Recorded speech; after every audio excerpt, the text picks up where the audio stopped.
안녕하세요. 저는 다 큰 아들을 하나 잃고 죽었다가 되살아난 63살 아줌마입니다.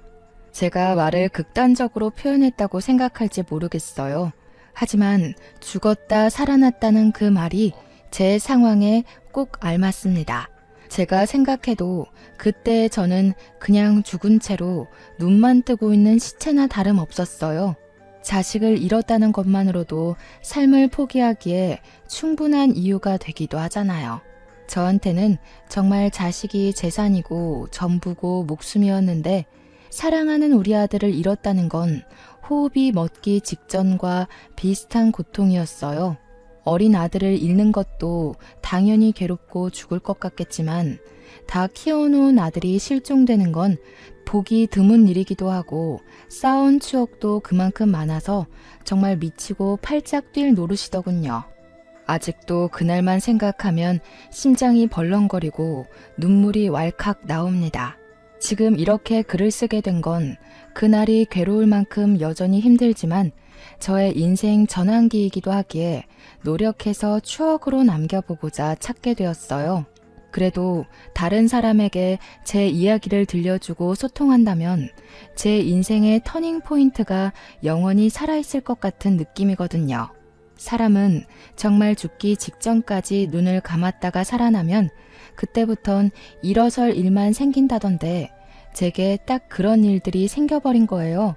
그래서 제 인생 그래프가 얼마나 바닥을 쳤었고 얼마나 치솟고 있는지 한번 들어보시겠습니까? 제게는 아들 3명이 있습니다. 제가 남편을 만나 결혼을 하게 된 계기는 솔직히 속도 위반이었어요.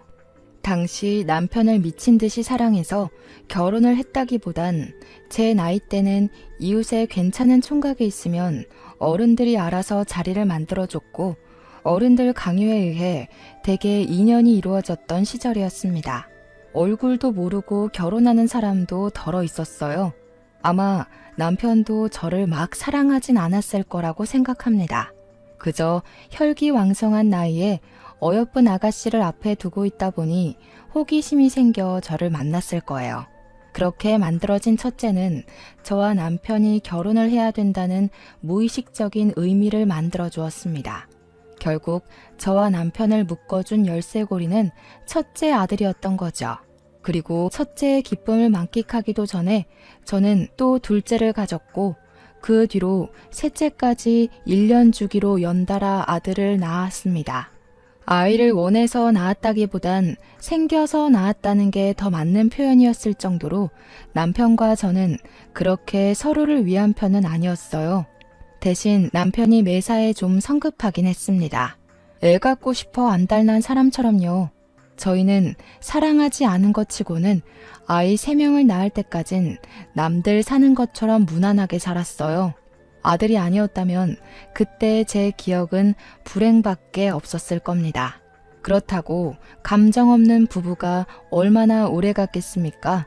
남편과 제가 틀어지기 시작한 건 정확히 셋째를 출산하기 위해 병원에 왔던 그날이었습니다. 여보, 나 좀 데리러 올 수 있어? 내가 급하게 산통이 와서 아무것도 못 챙겨왔거든. 당신이 좀 와서 봐줘야 될 것 같은데? 뭐야, 엄마가 당신 집에 없다더니 거기가 있었냐? 무슨 별것도 아닌 걸로 전화질이야. 애 한두 번 낳는 것도 아닌데 웬만하면 알아서 올 수 있잖아. 데리러 오라는 게 아니라 내가 가방을 못 챙겨와서 돈을 안 들고 왔다고. 지금 계산해야 되는데 좀 와줘. 아, 나 안 돼. 오늘 부장님 골프 내기 지셔서 우신단 말이야. 바쁘니까 엄마더러 오라고 해. 부장님 부르네. 들어가 봐야겠다. 남편은 아이가 한 명씩 태어날 때마다 책임감을 쌓는 게 아니라 귀찮음을 깔았습니다. 이렇게 출산을 한 적은 처음이라 남편의 이런 반응도 처음 당했어요. 물론 그동안 첫째, 둘째도 저 혼자 낳긴 했지만 그땐 견딜 만한 진통이었던지라 제가 알아서 출산 준비를 다 하고 병원을 갔었거든요. 집에서도 남편이 저를 개무시하긴 해도 아이들에 대해선 그렇게 막 냉철하기만 한 아빠는 아니어서 더 당황할 수밖에 없었어요. 남편의 전화가 무작정 끊겨버리자 병원 직원들 눈치가 보였습니다. 병원 전화기를 빌렸던 거라 2번이나 실례를 할 수도 없어서 난감했어요. 그런데 그때 대기석에 계속 앉아있던 아저씨 한 분이 제게 다가오더라고요. 부인 출산 때문에 온 것 같았습니다. 전화하는 내내 그분에게서 시선이 오는 것 같긴 했으나 제가 쪽팔려서 애써 외면했거든요. 그러나 직원들까지 제 사정을 눈치챘을 정도로 저랑 남편의 대화가 안 좋았기에 아저씨 또한 제 입장이 난처해졌다는 걸 알았나 봅니다. 그건 그렇다 쳐도 갑자기 비용을 손수 내주더라고요. 심지어 저는 하루만 쉬다 가면 되는데 일주일 입원 비용을 끊어주셨습니다. 모르는 사람의 호의인데다가 조건 없이 도움을 받은 게 너무 미안해서 그러지 말라고 말렸는데요. 그 아저씨가 자기도 여동생이 출산 중에 있다고 저더러 여동생이랑 비슷한 또래인 것 같아서 못 지나치겠다고 하더라고요. 제가 사정이 여의치 않았던지라 할 수 없이 그 호의를 받았고 대신 그분께 이 은혜를 꼭 보답할 테니 명함 있으면 한 장만 달라고 했습니다. 그렇게 받은 명함에는 별다른 내용은 없고 아저씨 이름이랑 전화번호가 적혀 있었어요. 김명철, 그분 성품처럼 참 멋있는 이름이라 생각했습니다. 덕분에 저는 일주일간 푹 쉬다가 셋째 아이를 데리고 집에 돌아갈 수 있었어요. 그동안 첫째랑 둘째는 시댁에서 봐주고 있었고 저는 예쁜 셋째를 안고서 시댁 문을 열고 들어갔죠. 당연히 첫째랑 둘째도 시댁에서 크게 환대를 받은 건 아니었기에 셋째의 환대 또한 기대도 안 했습니다. 그러나 집에 들어가자마자 귀싸대기를 맞게 될 줄은 몰랐어요. 순식간에 일어난 일이라서 머리통이 얼얼해 고통도 뒤늦게 찾아오더라고요. 그 와중에도 저는 셋째가 다칠까봐 꼭 안고서 자빠졌습니다. 도대체 며칠째 연락을 안 해. 집안일이랑 애들도 내팽개쳐놓고 잘도 먹고 쉬었나 보다. 우리 엄마가 네 종이냐? 네 새끼 봐주는 유모냐고. 아이고 됐다 얘.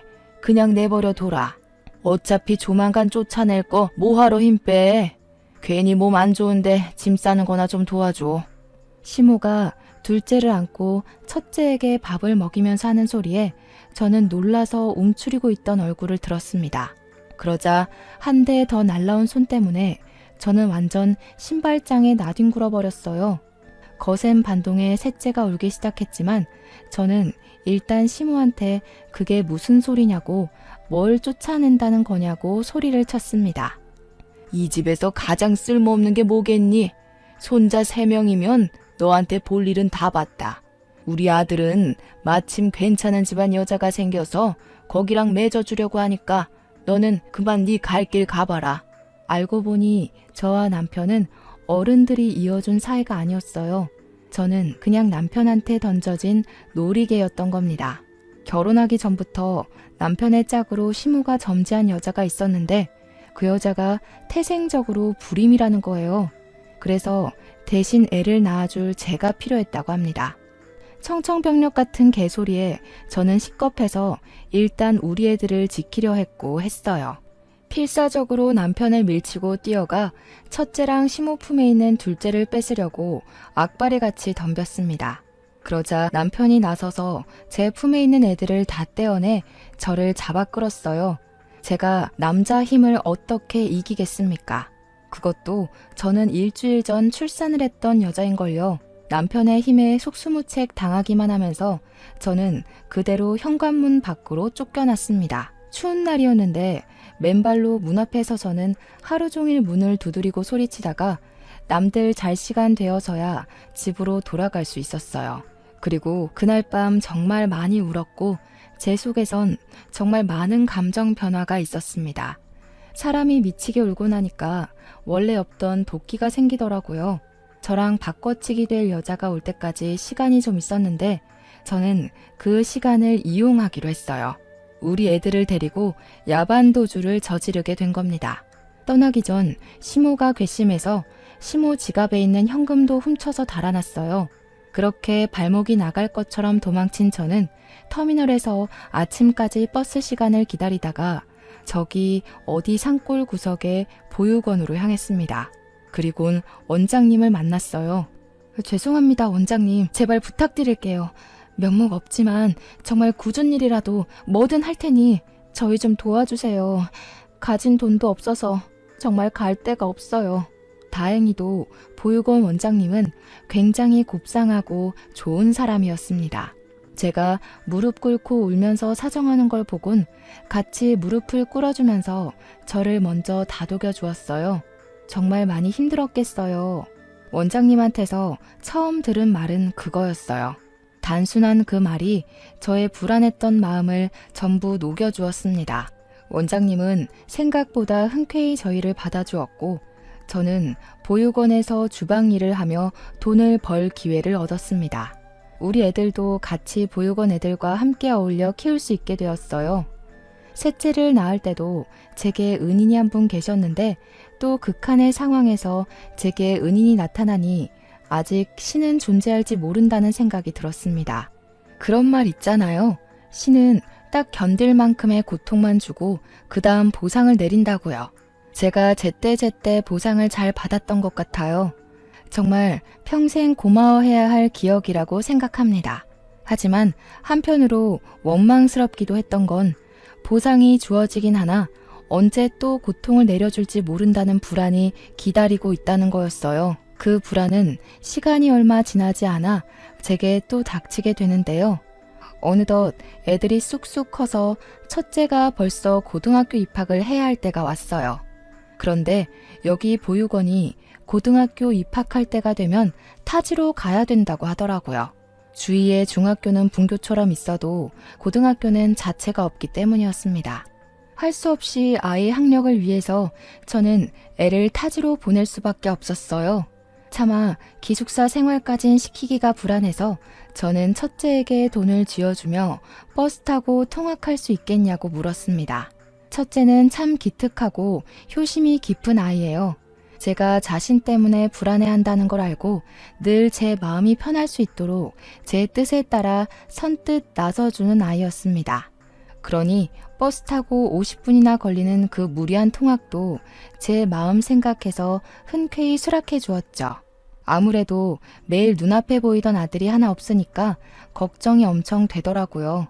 멀찍이 학교를 다니는 첫째가 아들 셋 중에서 유일하게 먼저 울타리 밖을 나간 자식이니 당연히 그럴 수밖에 없지 않겠습니까? 그래서 아들 등하원 시간을 체크해 항상 마중하고 배웅을 했습니다. 점점 아들의 고등학교 생활이 익숙해지고 첫째의 성실하고 착실한 태도가 지속되니 제 마음에 점점 안정이 찾아왔어요. 저는 그제야 마음을 놓고 아들과 웃으면서 인사할 수 있었죠. 하지만 그 안심도 잠깐이었죠. 제가 큰 불안이 다시 찾아왔다고 말씀드린 거 기억하시나요? 그 불안이 바로 우리 첫째 아이에게서 비롯됐죠. 제가 결국 첫째를 잃게 되는 날을 맞게 된 거예요. 어느 날이었어요. 매일 똑같은 시간에 도착을 했던 애인데 이상하게도 그날따라 첫째가 늦는 겁니다. 그땐 휴대폰도 없었던 때라 아들에게 연락할 방도가 없었어요. 그저 자정이 넘도록 집을 안 오는 첫째 때문에 저는 보육원 밖에서 전전긍긍하였고 뒤늦게 학교로 전화를 해봤지만 너무 시간이 늦은지라 받는 사람이 없었습니다. 제가 할 수 있는 일은 그저 보육원 마당에서 가슴을 떨며 첫째를 기다리는 것밖엔 없었어요. 하지만 제 간절한 바람과 다르게 새벽이 다 지나 동이 틀 때까지도 첫째는 나타나지 않습니다. 결국 다리에 힘이 풀린 저는 주저앉고 오열했죠. 저 때문에 그 당시 보육원 분위기가 무섭게 가라앉았었습니다. 아이들도 보고 있는데 제가 정신 못 차리고 무너져서 울고만 있자 아이들도 저를 많이 걱정하더라고요. 당연히 우리 둘째, 셋째도 저를 보고 있었겠죠.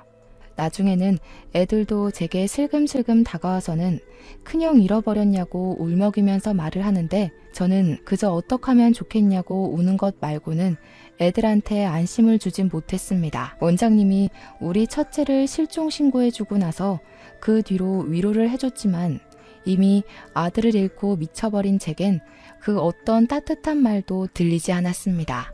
그때부터 저는 일도 못했고 사춘기 시절이라 중요한 시기를 보내고 있는 둘째, 셋째도 못 돌봐줬어요. 그저 방에 누워 시름시름 앓기만 했습니다. 그 사이 시간은 계속 흘러갔지만 제 시간은 첫째를 잃었던 그때로 멈춰만 있었어요. 그래서 죽도 밥도 안 되게 무너져만 있었냐? 그건 또 아닙니다. 제게 시련을 이길 만한 계기가 또다시 찾아와요. 제가 다시 기운 차릴 수밖에 없었던 건 바로 원장님의 제안 때문이었습니다.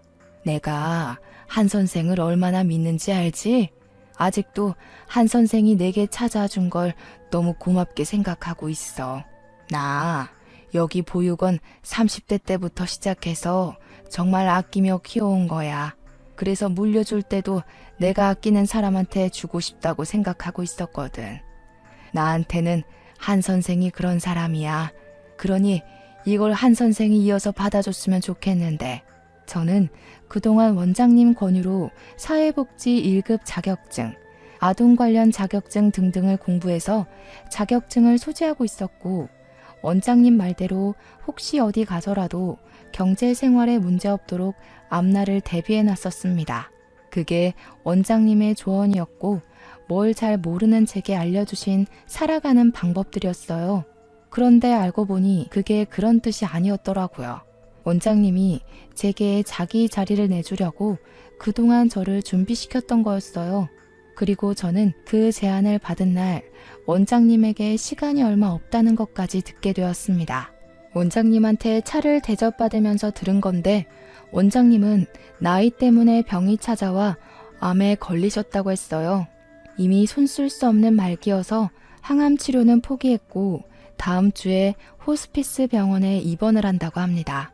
그 소리를 듣고 제 가슴이 또 얼마나 사무치게 아프던지 하나를 얻으려면 하나를 잃어야 하고 하나를 잃게 되면 또 하나를 얻게 된다는 게 삶의 이치라는 거 잘 알고 있었어요. 하지만 그 과정이 너무 고통스러웠습니다. 그렇게 원장님은 끝까지 이악 물고 힘내서 보육원 아이들과 작별 시간을 보냈고 제게 인수인계를 해주다가 병원으로 가셨어요. 다행히 호스피스라서 병원이 같은 산골 지역에는 있더라고요. 저는 그렇게 원장님 가시는 날까지 보육원과 병원을 오가면서 곁을 지켜드렸습니다. 마지막 날에는 원장님 손에 보육원 아이들 사진도 쥐어주었어요. 그리고 원장님이 눈을 감은 날 저는 경찰한테서 아무래도 첫째가 죽은 것 같다는 소식까지 접하게 됐습니다. 그땐 CCTV도 별로 없을 때니까 몇 년 동안 실종자가 나타나지 않으면 부모에게 허락받고 사망 처리를 하기도 했거든요. 원장님 세상 뜬 날에 첫째 소식까지 겹치니까 제가 여태껏 겪었던 고통은 아무것도 아니었다는 걸 알았어요. 그날이야말로 제 인생 최대의 지옥이었고 무덤 속이나 다름없었습니다. 제가 많이 나약한 사람이라는 걸 그때 뼈아프게 느끼기도 했어요. 하지만 제가 마냥 이 잘못 없는 아이들을 두고 좌절만 하고 있을 순 없지 않습니까? 첫째는 끝내 제 품으로 돌아오지 못했지만 우리 둘째랑 셋째를 위해서라도 무조건 살아야겠다는 생각을 했어요. 아픈 만큼 단단해지고 강해지는 건 맞더라고요. 그렇게 정신없이 버텨내다 보니 첫째가 신기루처럼 사라져버린 지 어느덧 15년 정도가 흘러갔습니다. 우리 아들 둘은 벌써 성인이 되어 다 직장 생활을 하게 되었고 일주일에 한 번씩 보육원에 와서 아이들이랑 놀아주는 봉사를 자처하며 지내고 있었어요. 그날도 마찬가지였는데 그날은 또 날씨까지 좋아서 모두가 마당을 뛰어노느라 땀 범벅이 되어갔습니다. 숲 내음과 아이들의 웃음소리를 동시에 느낄 때면 저는 그게 제 마음의 안정제가 됐어요. 그래서 더 보육원을 떠나지 못했나 봅니다. 땀을 흘린 아이들에게 시원한 비빔면을 해주는 게 좋을 것 같아서 주방 선생님과 아동 지도 선생님들께 따로 부탁을 했습니다. 그때였어요. 원장실로 의문의 번호로 전화가 왔는데 받아보니까 우리 보육원에 후원을 했었다는 후원자분의 연락이더군요. 후원자가 오랜만에 다시 보육원을 찾은 이유는 자기가 곧 퇴직을 앞두고 있는데 퇴직하면 재산의 절반을 보육원에 후원하고 싶다고 연락하신 거더라고요. 돌아가신 원장님과 인연이 참 깊은 분인 듯 했습니다. 그래도 저희가 굉장한 재산을 후원받는 건데 마냥 전화상으로만 받고 지나가기 좀 그렇지 않겠습니까? 원장님도 후원자분들에게 늘 상냥하고 최선을 다하시는 분이셨거든요. 내 돈을 그냥 주는 건 절대 쉬운 마음이 아니라고. 원장님은 항상 후원자분들의 시간과 마음을 그 가치만큼 높여서 존중해 주었습니다. 그래서 저도 후원자분께 너무 감사한다고 시간 나면 들러달라고 꼭 부탁했죠. 그렇잖아도 보육원 사정이 여의치가 않아서 부식된 인테리어들을 겨우겨우 고쳐가며 관리했는데 후원자 덕분에 싹 리모델링을 할 수 있겠더라고요. 너무 감사했고 덕분에 한숨 돌릴 수 있었습니다. 바쁘신 분일 수도 있는데 이대로 오기만을 기다리는 것보단 작은 보답이라도 해주는 게 좋을 것 같아서 저는 후원자 파일을 찾아봤어요. 과거에 후원했던 분이니 분명 이력이 남아있을 거라고 생각했거든요. 전화번호랑 이름은 쉽게 찾을 수 있었어요. 자음순으로 정리되어 있었거든요. 그 후원자분이 김씨성이라서 거의 명단 위쪽에 있었습니다. 그런데요, 제가 그 이름을 보자마자 순간적으로 손가락을 멈칫해버렸지 뭡니까? 김명철.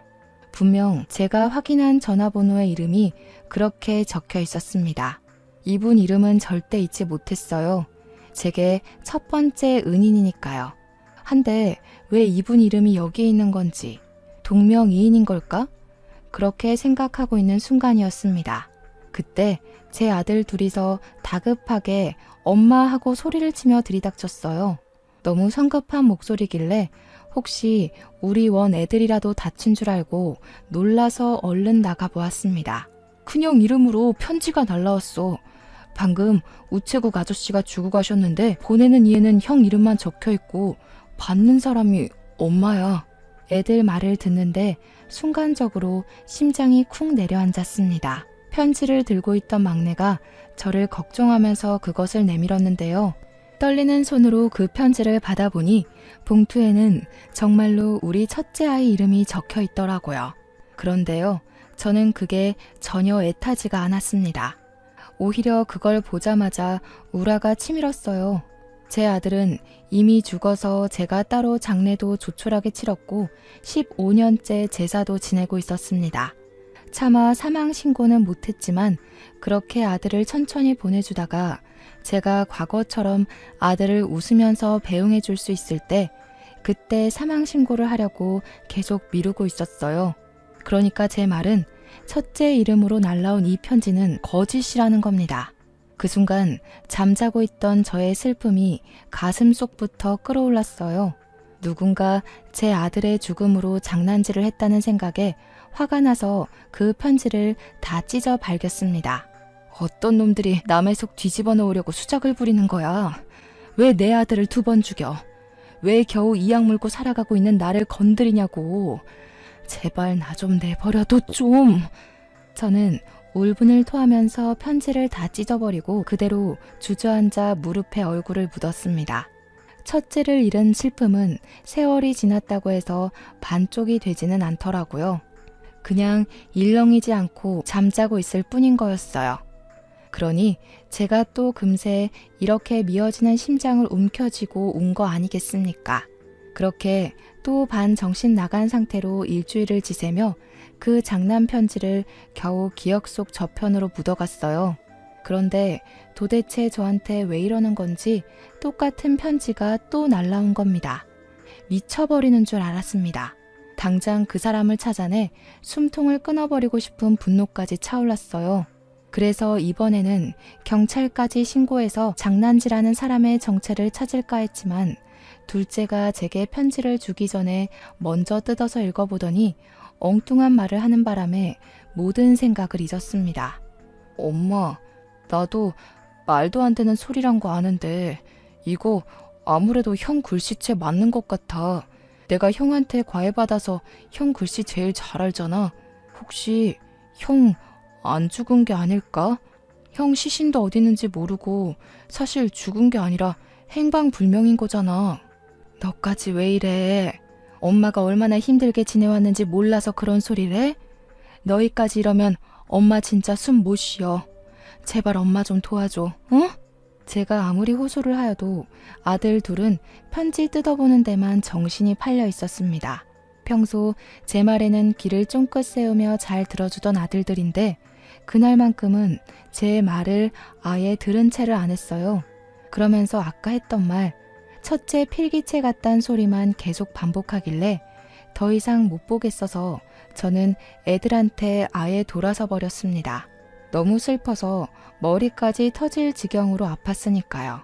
그런데 이제는 막내가 원장실 서랍에서 첫째가 썼던 노트까지 하나 챙겨오더니 편지랑 비교를 해보더라고요. 그 노트는 제가 차마 태우지 못한 아들의 물건 중 하나였습니다. 고등학교 입학하기 전 아들이 공부한다고 썼던 노트거든요. 제발 그만했으면 좋겠는데 이젠 더 이상 희망 고문 당하고 싶지도 않고 또 실망하며 무너지고 싶지도 않아서 제발 애들이 멈춰주길 바랐습니다.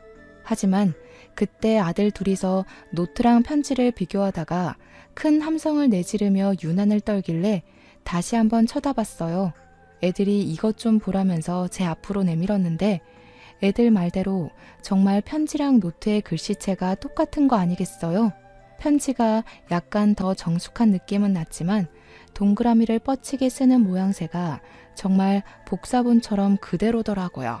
그 순간 저는 충격을 받아서 아무 말도 못했고 제 눈으로 확인까지 했음에도 그저 저건 착각일 거라고 절대 기대를 하면 안 된다고 끝까지 물러섰습니다. 편지에는 여전히 보내니 주소지는 없었어요. 아들 이름만 기재되어 있었죠. 그리고 용기 내서 읽은 편지 내용에는 이제 모든 걸 끝냈으니 엄마에게 돌아가겠다는 말이 적혀 있었습니다. 그리고 미안하다는 말까지요. 그렇게 며칠 동안 편지만 반복해서 읽으며 대체 이게 뭘까 진지하게 마주해 봤습니다.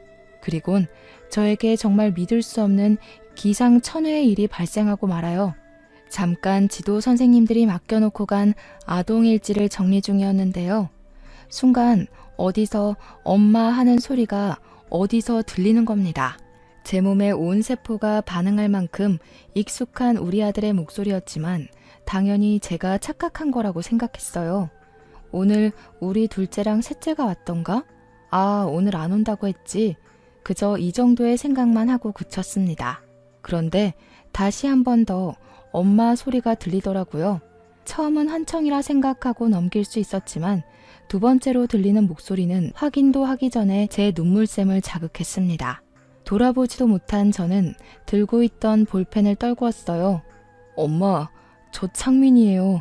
오래 기다리게 해서 정말 죄송해요. 엄마한테는 정말 죽을 죄를 지었어요. 그 순간 저는 고개를 돌려 원장실 입구를 돌아봤습니다. 귀신도 아니고 환영도 아닌 죽은 줄만 알았던 우리 첫째가 원장실 눈앞에 우두커니 서 있더라고요. 숨이 막힐 정도로 놀라서 손이 떨렸고 저는 그대로 달려가 아들을 살폈습니다. 말도 안 된다. 네가 정말 내 아들이 맞는 거니? 창민이 맞아? 어머나 세상에. 어떻게 이럴 수가 있어. 어떻게 네가 이리 살아있는 거야? 아니야. 다 필요 없다. 정말 내 아들 맞네. 맞아. 내 아들이 살아있었구나. 죽지 않고 살아있었어. 저는 첫째를 붙잡고 같은 말을 반복하면서 계속 첫째 팔을 붙잡았습니다. 놀랍게도 정숙한 어른이 되어버린 그 총각은 제 아들이 맞더라고요. 몸이랑 키만 컸지 제 아들이 맞았어요. 이 꿈 같은 게 사실이라는 걸 실감하자마자 저는 첫째를 부둥켜 안고 한참 동안 울었습니다. 그리고 진정하고 난 뒤에야 그동안 어떻게 된 건지 첫째의 사정을 들을 수 있었는데요. 충격적이게도 첫째는 잠적을 한 그날 제 전 남편을 만났다고 했어요. 제 아들 입에서 그 인간 얘기가 나오자 바로 심장이 벌렁벌렁 거리더라고요. 그래서 제 아들이 어떻게 전 남편을 알아봤냐면요. 아들이 버스를 타려고 기다리고 있다가 그 옆으로 줄지어 서 있는 택시에서 기사들이 내려가지고 수다를 떨고 있었대요. 그중 유독 얘기를 크게 떵떵거리며 말하는 아저씨가 하나 있었는데 그 아저씨 입에서 자기 이름뿐만 아니라 둘째, 셋째 이름까지 들었다는 겁니다. 그래서 첫째는 그 아저씨가 자기 아빠라는 걸 눈치챘다고 했어요.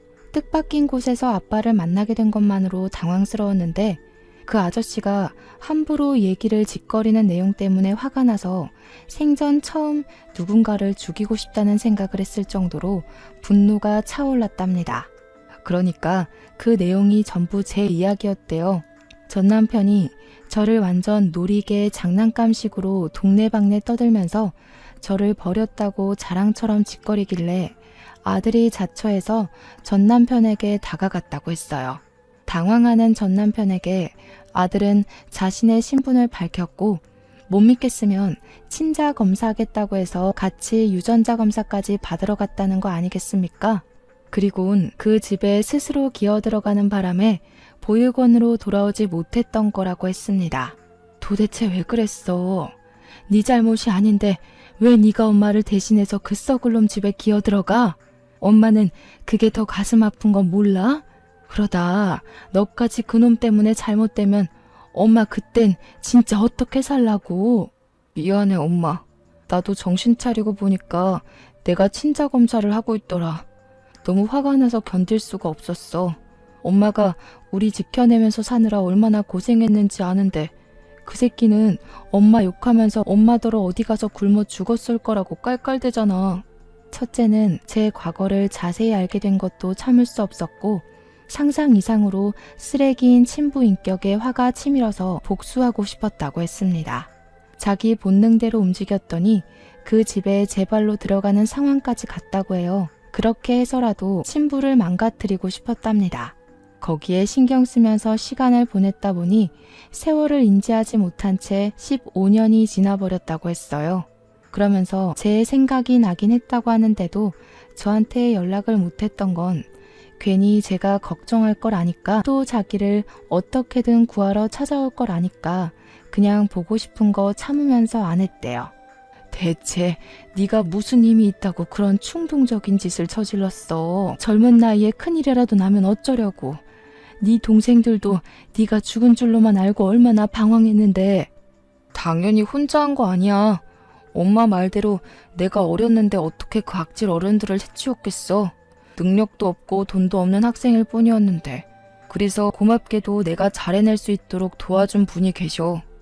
도와준 분? 제가 이해를 못하고 있었는데 아들이 뒤를 돌아보면서 멀찍이 있는 누군가를 부르더라고요.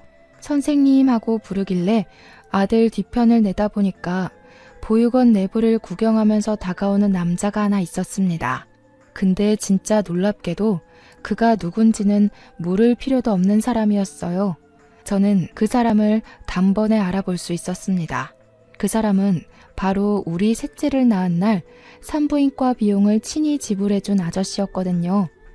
너무 놀라서 그 사람을 멀뚱히 바라보고 있는데 중후한 매력의 남자가 중후한 목소리를 내며 제게 악수를 건넸습니다. 그러면서 말했어요. 후원자 김명철입니다. 저희 어디서 본 적이 있죠? 사정은 창민이한테 다 전해 들었어요. 아이 공부 방해하면서 딴짓 시킨 건 아니니까 너무 염려 마세요. 우리 창민이 서울대 들어갔습니다. 어디서 익숙한 듯 했던 전화번호, 동명이인인 줄 알았던 이름과 전화선상으로 익숙했던 그 목소리. 역시나 제 과거의 은인이 맞았습니다. 저는 그 순간 입을 틀어막으며 숨을 멎었어요. 그리고 궁금한 게 너무 많았죠. 우선은 이 후원자분이 어떻게 우리 아들이랑 아는 사이인지가 가장 궁금했어요. 대체 어떤 사정이 겹치면 이렇게 우리 아들과 제 은인이 같이 저를 찾아올 수 있는 걸까요? 내 고등학교 담임 선생님이셔.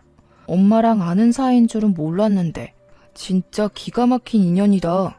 그럼 셋째 이름이 설마 우리 담임 선생님 이름 따서 지은 거야? 쑥스럽게도 제 셋째 아들 이름이 명철입니다.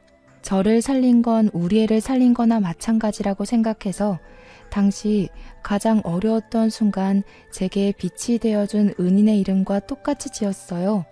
첫째가 그 사실을 발설하자 은인도 하하 웃으면서 그랬었냐고 그 정도로 감명 깊게 받아들여줘서 고맙다고 했습니다.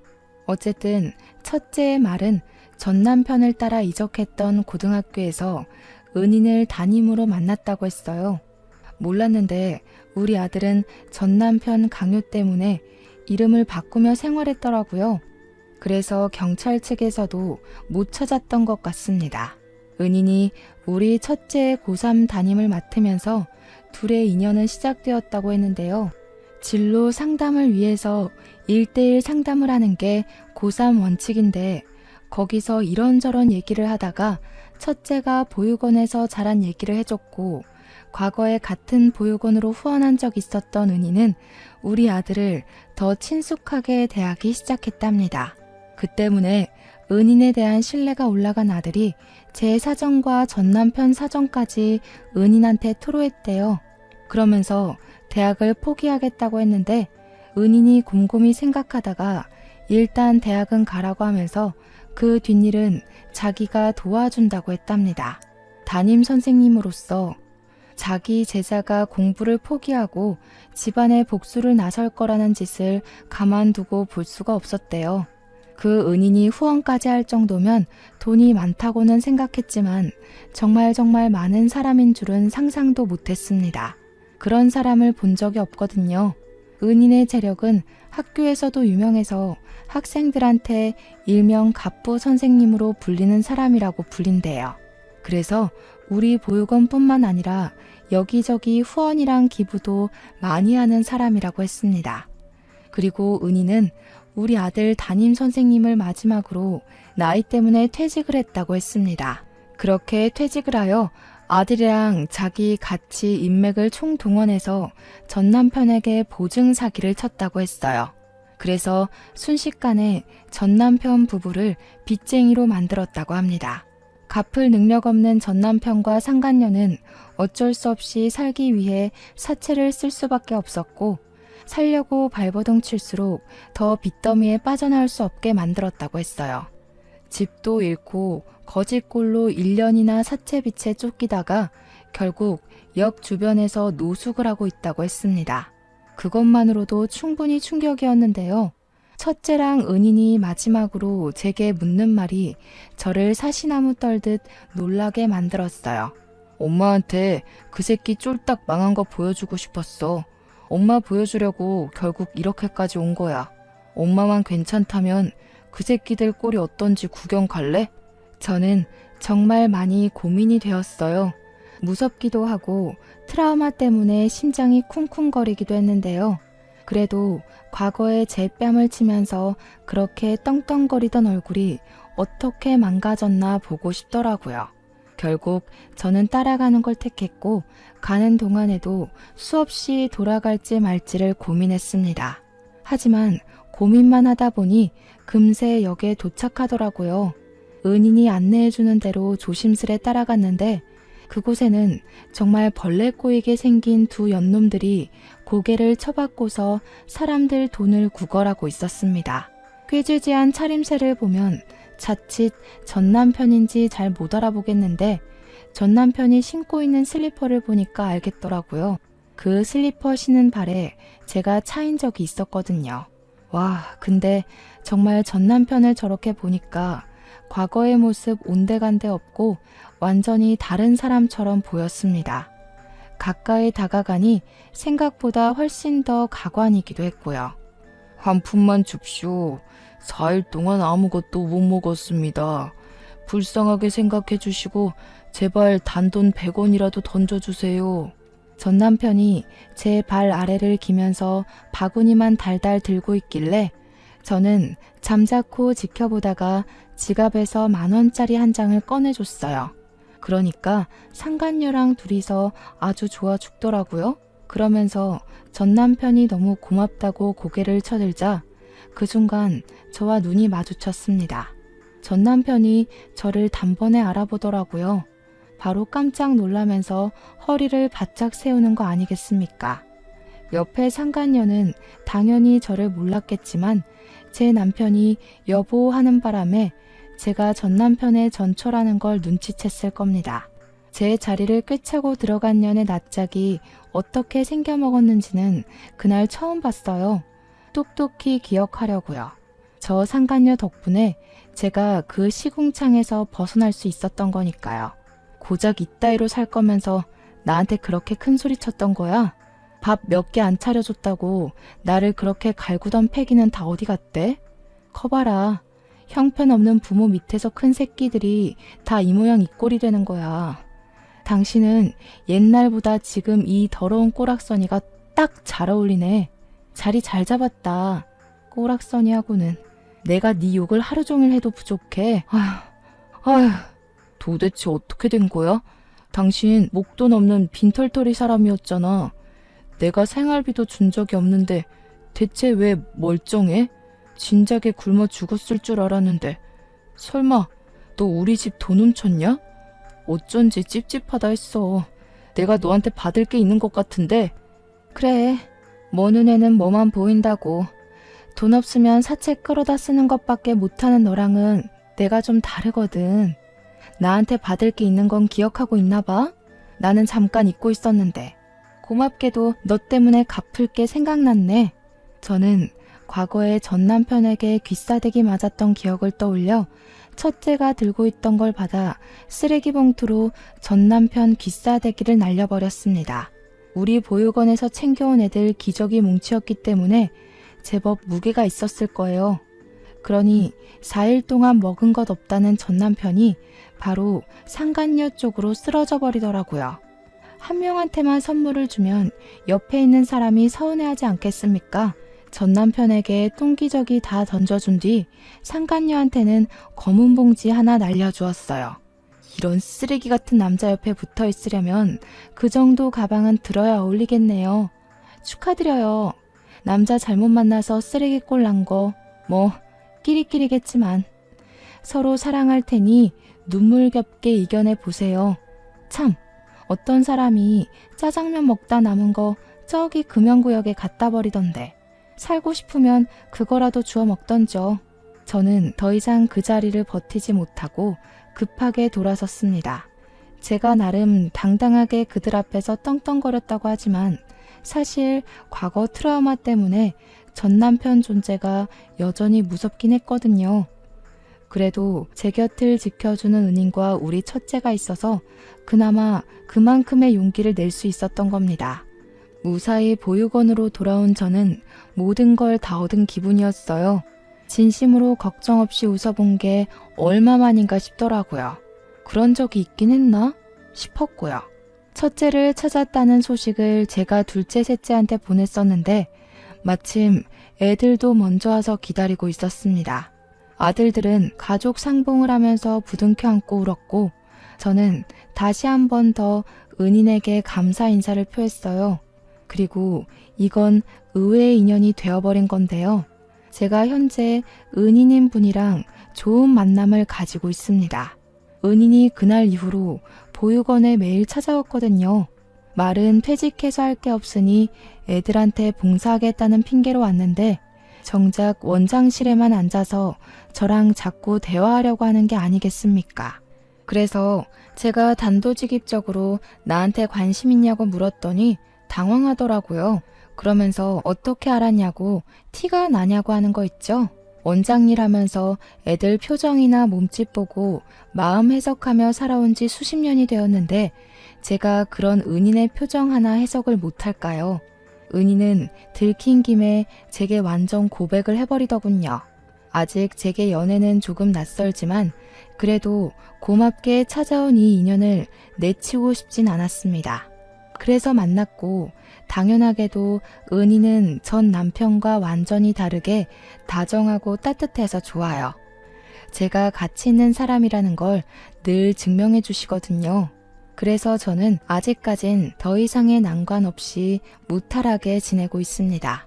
저를 지켜주는 든든한 내 남자 덕분에 미래로 나아가는 것도 두렵지 않아요. 우리 식구들만 있다면 저는 쭉 이렇게 행복한 보상만 받게 될지도 모르겠네요. 여기까지가 제 사연입니다. 확실히 흔한 이야기가 아닌 건 맞죠? 쓰는 내내 과거의 기억이 떠올라서 심호흡을 몇 번이고 들이마시길 반복했어요. 오랜만에 떠올리는 기억인데도 여전히 살떨리긴 하네요. 어쨌든 저는 이래요. 이렇게 살아요. 별일 없는 한 귀한 보육원 터 아래서 평생 숨내음 아이들 웃음소리 들으며 정신없이 살아볼 계획입니다. 아, 재혼까지도요. 그럼 다들 저보다 더 현명하고 지혜롭게 역경을 극복하는 사람이 되길 바라면서 이만 사연을 마치도록 하겠습니다. 고맙습니다.